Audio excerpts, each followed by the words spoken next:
Je vais maintenant commencer à expliquer comment vous pouvez entrer en contact avec une force spéciale. Je vais aborder 9 domaines. Premièrement, vous pouvez entrer en contact avec une force spéciale par la vertu des promesses de Dieu. Permettez-moi de vous rappeler que Sarah, l'épouse d'Abraham, a été stérile pendant 90 ans de mariage. Puis la Bible dit ceci, Hébreux 11 verset 11. Par la foi, Sarah elle-même reçut la force de concevoir une semence, et elle enfanta un enfant alors qu'elle avait passé l'âge, c'est-à-dire qu'elle était déjà entrée en ménopause, parce qu'elle jugea fidèle celui qui avait fait la promesse. Frères, il y a plus de 7000 promesses dans cette Bible. Vous pouvez recevoir une force spéciale pour enfanter, contrairement à la science médicale, contrairement à n'importe quelle situation. Les promesses de Dieu peuvent renverser une impossibilité dans votre vie par une force spéciale. J'ai écouté le témoignage d'une dame baptiste et de son mari, qui avaient 27 ans de mariage, âgés de plus de 60 ans, 62 ans et quelque chose comme 60 ans, et Dieu venait de les visiter avec leur propre beau bébé. Je ne sais pas si c'était un garçon ou une fille, je ne m'en souviens plus. Mais, frère, c'est cela une force spéciale. Quand vous avez atteint 60 ans et que la ménopause s'est installée, il faut la puissance miraculeuse de Dieu pour que vous puissiez enfanter. Anne est entrée en contact avec une force spéciale par un vœu. Par un vœu. Elle a fait un vœu à Dieu. Père, tu as besoin d'un prophète, et moi j'ai besoin d'un enfant mâle. Donne-moi un enfant mâle, et je fais le vœu de te le remettre tous les jours de sa vie. Je le redonnerai à ton royaume. Ce vœu a fait que le cadenas posé sur son sein s'est ouvert. Ce vœu a libéré 3 grands manteaux sur cet enfant. Il était le prophète de la nation. Il était le juge principal de la fédération d'Israël. Et il était le prêtre, le souverain sacrificateur. Merci. Il était le souverain sacrificateur. À cette époque, pour être souverain sacrificateur, il n'y avait rien de comparable à un roi. La fonction la plus élevée était celle du souverain sacrificateur. Une mère a fait un vœu, et les 3 plus grands manteaux les plus élevés ont été libérés sur un bébé, un enfant innocent. Monsieur, savez-vous qu'après cela, elle conçut de nouveau et enfanta encore 3 fils et 2 filles, faisant un total de 6 enfants? Elle reçut une force spéciale pour enfanter, et mon Dieu, elle enfanta la plus grande voix de sa génération. Je prie que vous receviez la force, une force spéciale. Amen. Vous pouvez la recevoir par des vœux. Le premier moyen était par une promesse. Le deuxième est par un vœu. Le troisième dont je veux parler est par une alliance. La mère de Samson, son nom était Manoah. Elle a fait une alliance. En réalité, l'ange de Dieu vint vers elle et lui donna une alliance. Ne mange rien qui vienne de la vigne. Ne mange rien d'impur. Ne bois rien d'alcoolisé. Lorsque tu feras cela, au temps fixé, tu enfanteras un enfant spécial qui portera une force spéciale. Son nom sera appelé Samson. Samson aussi, lorsqu'il naquit, vivait par alliance. Cette puissance fut maintenue par le vœu de Naziréa. Il opérait dans une alliance avec ses mèches. Il ne coupait jamais ses cheveux. Et il y avait cette mèche. Tant que Samson opérait dans cette alliance, il y avait une force spéciale. Mon Dieu, comment peut-on déchirer un lion, un jeune lion, comme si l'on déchirait du papier toilette? Comment peut-on faire face à 1000 Philistins avec seulement la mâchoire d'un âne et les massacrer tous? C'était une force spéciale. Samson n'était pas musclé. Il avait simplement un physique ordinaire. Mais il y avait une force spéciale venue d'en haut qui agissait avec lui. Quand Samson rompit l'alliance par le vœu de ses mèches qui furent coupées, cette force spéciale le quitta. Mais il fut capable de renouveler l'alliance. La Bible dit, et ses cheveux recommencèrent à pousser. Voilà l'alliance. Et lorsque son alliance repoussa de nouveau, il dit, Père, souviens-toi de moi encore une fois. Il y a de la puissance dans les alliances. L'alliance peut télécharger dans votre vie une force spéciale. Je peux vous le dire, parce que moi-même j'opère par des alliances. J'ai une alliance de pureté et de sainteté, par laquelle je me garde, par la grâce de Dieu, des immoralités sexuelles. Dieu m'a gardé depuis ma jeunesse jusqu'à aujourd'hui. Cela a téléchargé dans ma vie une dimension de grâce et de force que vous ne pouvez pas acheter au marché. Il y a des choses que vous n'obtenez pas simplement en allant à l'école. C'est de force spéciale que nous parlons. Ézéchia est entré en contact avec une force spéciale en criant vers le Seigneur. Il était le roi de la nation d'Israël. L'armée assyrienne avait encerclé la nation. C'était cette armée assyrienne qui n'avait jamais perdu une bataille et qui avait conquis nation après nation, après nation. Et maintenant, elle venait en menaçant de vous engloutir. Regardez ce qu'Ézéchia a dit, Ésaïe 37 verset 3. Ils lui dirent, « Ainsi parle Ézéchia, ce jour est un jour de détresse, de châtiment et de blasphème. Car les enfants sont venus jusqu'à la naissance, et il n'y a pas de force pour enfanter. Il n'y a pas de force pour que nous délivrions. Il n'y a pas de force pour que nous échappions à la puissance de l'armée assyrienne. » Qu'a fait Ézéchia? Il est allé au temple, il a pris la lettre que Sanchérib lui avait envoyée, cette lettre pleine de blasphème, cette lettre qui disait « Comment votre Dieu vous délivrera-t-il de ma main ?» Il est allé au temple, il l'a déposé sur l'autel et il a crié vers Dieu. Ce cri a libéré une force spéciale sous la forme d'un seul ange qui est descendu et a abattu 185 000 soldats assyriens. Ils furent tous anéantis. Ils furent frappés par une plaie. Monsieur, si vous savez crier vers Dieu, Dieu, dans votre dilemme, vous donnera une force spéciale. Amen. Jésus, dans le jardin de Gethsémané, était tellement accablé. Il est arrivé à un point où même Jésus a dit « Seigneur, s'il te plaît, si c'est possible, éloigne de moi cette coupe. » Cette coupe, c'était la crucifixion. Cette coupe, mon Dieu, ce que Jésus devait traverser, même notre roi a dit « Non, s'il te plaît. Je ne veux pas, je ne peux pas l'affronter. Je ne peux pas le supporter. » Et alors qu'il criait vers le Seigneur, la Bible dit, dans Luc 22 versets 42 et 43, qu'un ange lui apparut du ciel pour le fortifier. Malabazar, un ange de Dieu l'a fortifié. Et à partir de là, il s'est simplement relevé et il a fait face au défi. Il a affronté ce défi, non pas par sa propre force, non pas par sa puissance, mais par une force spéciale qu'il avait reçue du ciel en criant vers Dieu. Je ne connais pas le défi auquel vous faites face, mais je vous le dis, vous pouvez entrer en contact avec une force spéciale en criant vers le Seigneur. Une autre personne qui est entrée en contact avec une force spéciale était un homme appelé Caleb. Caleb est entré en contact avec une force spéciale en marchant avec Dieu dans la fidélité. Nombre 14 verset 24, Dieu a dit, « Mais mon serviteur Caleb, parce qu'il a eu un autre esprit en lui et qu'il m'a pleinement suivi, de tout son cœur, je le ferai entrer dans le pays où il est allé, et sa descendance le possédera. » Quand Dieu a fait cette déclaration à Caleb, il avait 45 ans. Maintenant, 40 ans plus tard, Caleb est le dernier homme encore debout de cette génération, lui et Josué.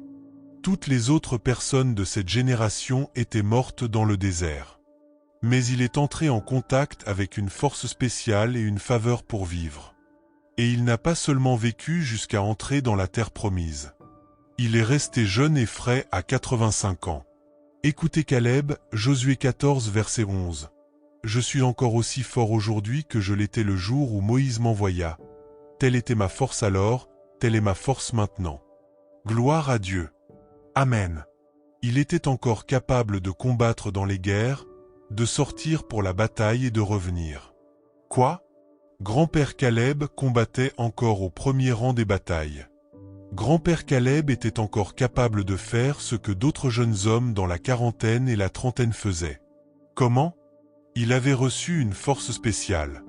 Monsieur, savez-vous que Moïse est entré en contact avec une force spéciale par la vertu des missions que Dieu lui avait confiées? Faire sortir la nation d'Israël d'Égypte et la conduire vers la terre promise? Si vous voulez entrer en contact avec une force spéciale, vous devez saisir Dieu pour une mission divine, céleste, envoyée d'en haut, et vous y engager. Tant que vous êtes dans cette mission, frères, vous aurez une force qui émerveillera les hommes. Je sais de quoi je parle, parce que très souvent je suis dans des croisades coup sur coup, d'un programme à l'autre. En réalité, avant de venir vous servir ici, je viens de quelque part. Je viens d'une plateforme. J'étais sur une plateforme pendant 2 heures, et maintenant je me tiens devant vous. Monsieur, je ne suis pas fatigué. En fait, je suis très fort. Même si, d'ici, je peux aller encore ailleurs prêcher, c'est parce que je suis dans ma mission. Lorsque vous êtes dans votre mission, ce n'est plus quelque chose de physique. Il y a une dotation. Il y a une grâce. Il y a une onction qui vient sur vous. Regardez ce que Moïse a dit. La Bible déclare, Deutéronome 34 verset 7, Moïse était âgé de 120 ans. Sa vue n'était pas affaiblie et sa vigueur naturelle n'avait pas diminué. Physiquement, il était ce que l'on pourrait appeler en pleine forme, plein d'énergie, encore vigoureux à 120 ans. Savez-vous que c'est Dieu lui-même qui a retiré Moïse? Si Dieu ne l'avait pas retiré, il aurait continué à vivre encore et encore.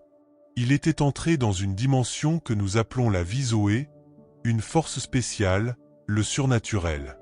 L'énergie du Saint-Esprit était tellement en Moïse que, monsieur, êtes-vous conscient que plusieurs de nos pères, des hommes comme Papa Cumu et d'autres, sont dans leurs 80 ans et n'ont pas cessé leur œuvre? Leur ministère est toujours très dynamique. Ils prêchent constamment.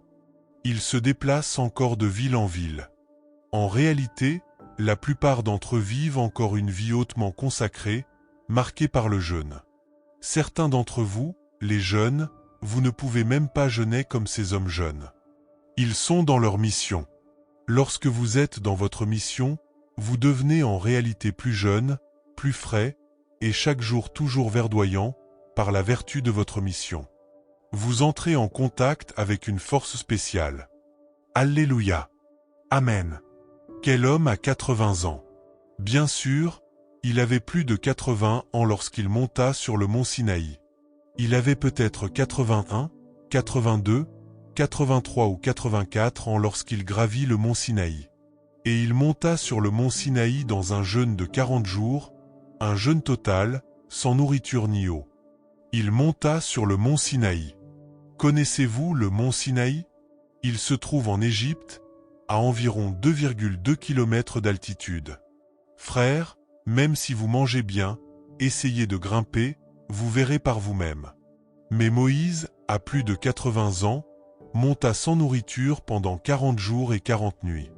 Il redescendit ensuite, vit qu'Israël s'était engagé dans l'épisode du veau d'or, et il brisa les tables que Dieu lui avait données.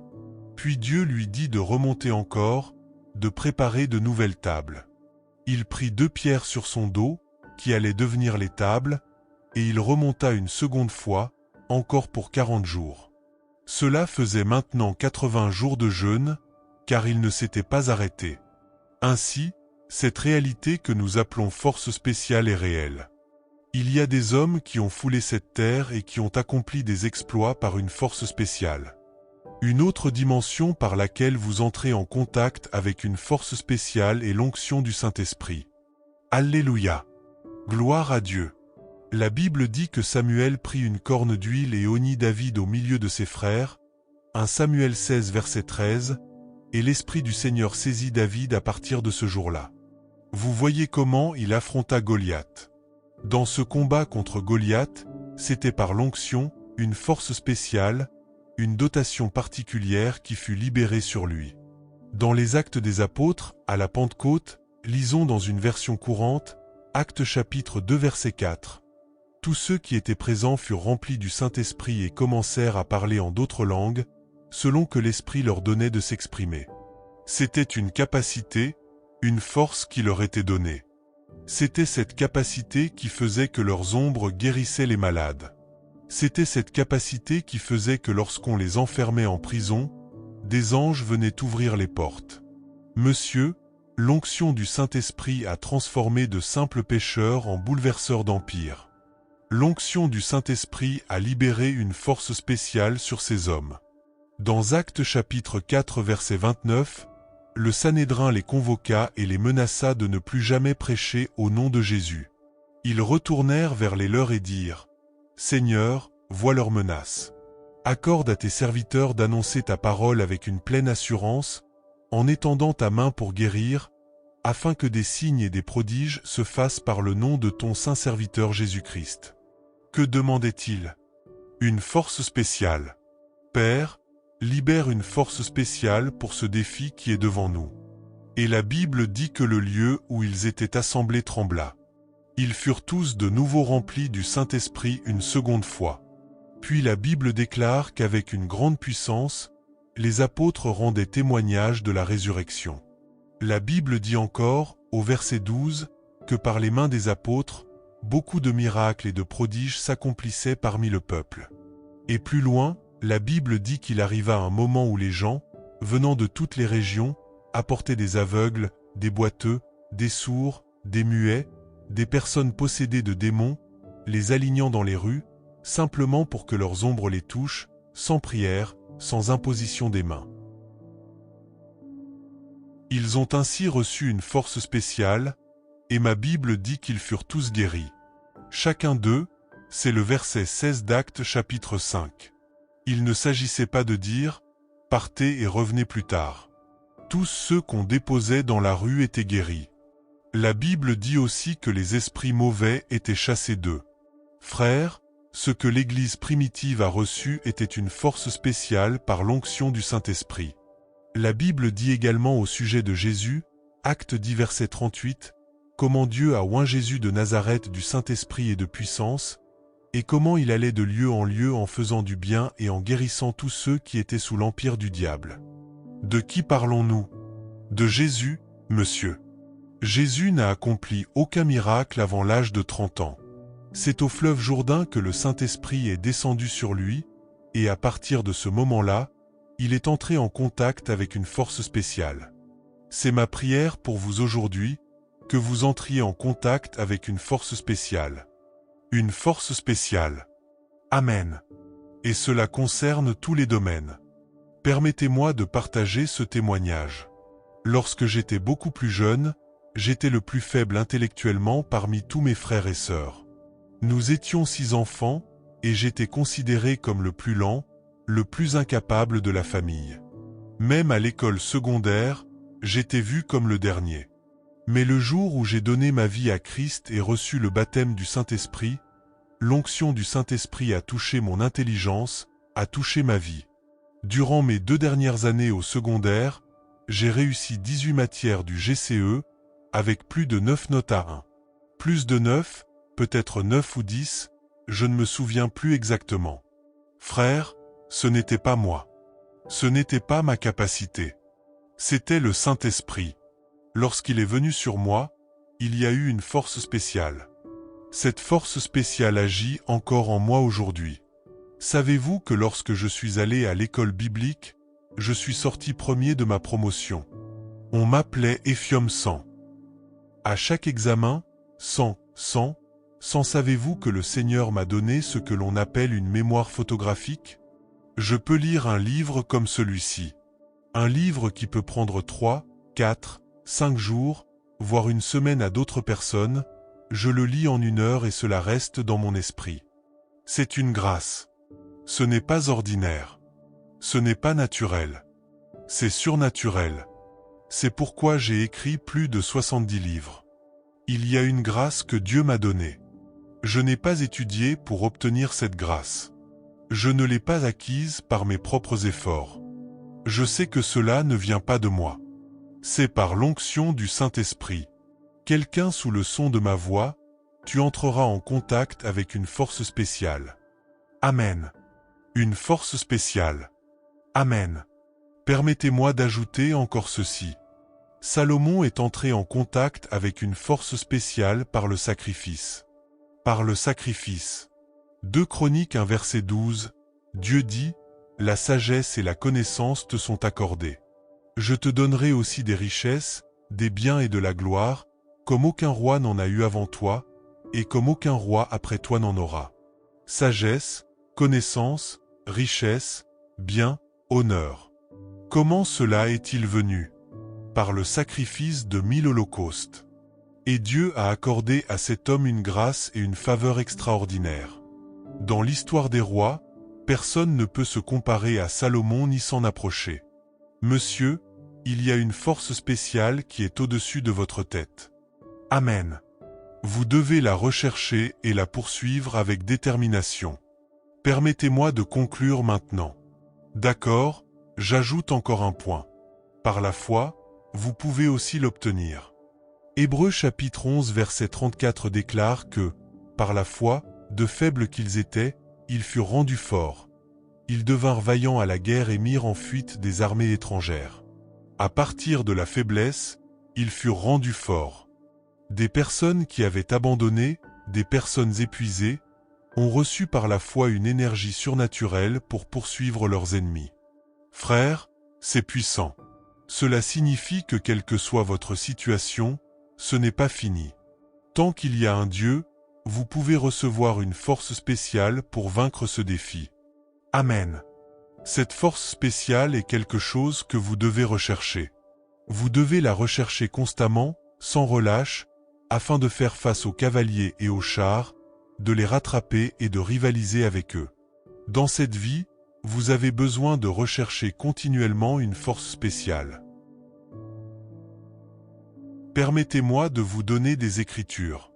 Une Chronique 16 verset 11, « Recherchez l'Éternel et sa force, cherchez continuellement sa face.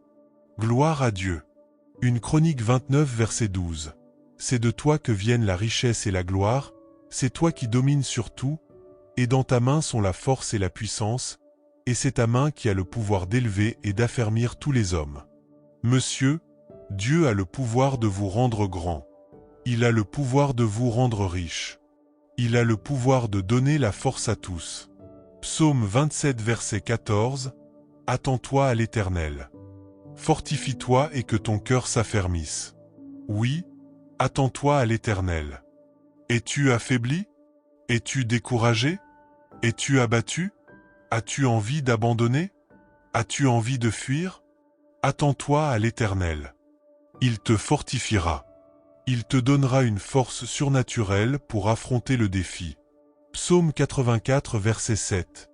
Ils vont de force en force, ils se présentent tous devant Dieu en Sion. Tu te présentes devant Dieu en Sion, et lorsque tu te présentes devant Dieu en Sion, tu passes d'un niveau de force à un autre niveau de force, puis à un autre niveau de force, puis encore à un autre niveau de force. Tu ne diminueras jamais si tu continues à te présenter en Sion. Comment te présentes-tu en Sion? Par ta consécration, par tes prières. Tu viens devant Dieu et il renouvelle ta force. Et voici ma dernière écriture, qui est aussi mon passage préféré dans toute la Bible. Cela a toujours été mon passage favori. Ésaïe 40, versets 28 à 31. Ne le sais-tu pas? Ne l'as-tu pas entendu? Le Dieu d'éternité, l'Éternel, le Créateur des extrémités de la terre, ne se fatigue point, il ne se lasse point, et son intelligence est insondable. Il donne de la force à celui qui est fatigué, et il augmente la vigueur de celui qui tombe en défaillance. Les adolescents se fatiguent et se lassent, et les jeunes hommes chancellent. Mais ceux qui s'attendent à l'Éternel renouvellent leur force. Une autre version dit qu'ils échangent leur faiblesse contre la force de Dieu. Ils font cet échange. Ils prennent leur faiblesse et reçoivent la force de Dieu. Ils s'élèvent avec des ailes comme les aigles. Ils courent et ne se fatiguent point. Ils marchent et ne se lassent point. Ainsi, lorsque vous voyez des hommes qui, chaque jour, sont en mouvement constant, accomplissant des exploits pour Dieu, ce n'est pas une force physique. Ils ne tombent même pas malades. Leur santé demeure stable chaque jour. Monsieur, c'est une force spéciale.